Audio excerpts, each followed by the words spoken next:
আমার নাম ডক্টর সুভাষ চক্রবর্তী। আমি বেঙ্গল ক্রিয়েটিভ ক্লাবের প্রেসিডেন্ট। বেঙ্গল ক্রিয়েটিভ ক্লাব 2005 সালে হ্যাঁ। আমরা প্রত্যেকবারই সমাজকে নতুন একটা কিছু বার্তা দেওয়ার জন্য এক্সিবিশন করি।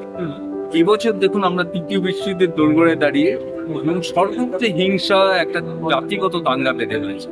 সেই জন্য আমরা দেবী অন ক্যানভাস, দেবী শক্তির আরাধনার জন্য এই এক্সিবিশনটা করেছি বাসন্তী পুজো এবং রামনবমীর সময়, এবং 4 ধর্মের প্রধানকে দিয়ে ওপেন করেছি। এখানে বুদ্ধিস্ট এসছেন, ইসলাম ধর্মের প্রতিনিধি এসছেন, হিন্দু ধর্মের প্রতিনিধি এসছেন এবং বিশপ এসছেন। এই 4টে ধর্মের প্রতিনিধি দিয়ে এই দেবীর আরাধনা হচ্ছে এই আইসিসিআর।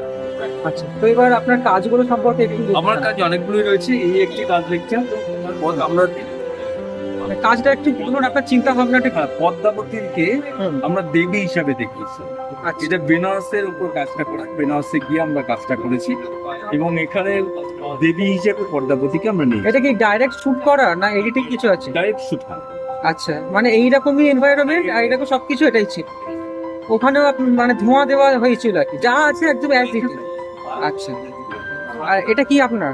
না, আমার কাজ এটাই। আমরা যে আজকের নারী, যাকে আমরা সমাজ একটা বন্ধনে আবদ্ধ করে রেখেছি, হ্যাঁ, আচ্ছা সেই প্রেক্ষাপটে সমাজে এখান থেকে বন্ধন মুক্ত করে সব নারীকে বার করতে হবে। আচ্ছা, ওখানে জবা ফুলটা কি লাগানো ছিল? জগতের দেবীর প্রতীক। মানে সবই ডাইরেক্ট শুট করা, তাই তো? সেটাই আর কি। আর এটা হচ্ছে আমাদের একজন আচ্ছা, শিল্পীর সাথে কথা বলে নাও। এক ঠিক আছে, আপনাকে অসংখ্য ধন্যবাদ।